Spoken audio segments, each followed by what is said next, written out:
মৌমাছির মধু সংগ্রহ ও পরাগায়নের অপূর্ব গল্প। ক্ষুদ্র এই মৌমাছি প্রকৃতির এক নীরব কারিগর। ফুল থেকে ফুলে উড়ে তারা যত্নে সংগ্রহ করে মধুরস, আর সেই চলার পথেই অজান্তে সম্পন্ন করে পরাগায়ন, যার ফলেই জন্ম নেয় ফল, ফসল ও নতুন প্রাণের ধারাবাহিকতা। এক ফোঁটা মধুর পেছনে লুকিয়ে থাকে অসংখ্য ফুলের স্পর্শ, অবিরাম পরিশ্রম এবং প্রকৃতির নিখুঁত সমন্বয়। মৌমাছির নিরলস কাজের কারণেই আমাদের কৃষি উৎপাদন, খাদ্যচক্র এবং জীব বৈচিত্র্য টিকে থাকে সুষমভাবে।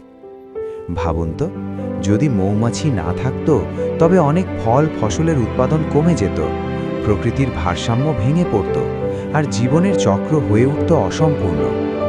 তাই আসুন, প্রকৃতির এই ছোট্ট কিন্তু অমূল্য পরিশ্রমী প্রাণীটিকে ভালোবাসি, সংরক্ষণ করি এবং পরিবেশকে রাখি নিরাপদ ও সবুজ।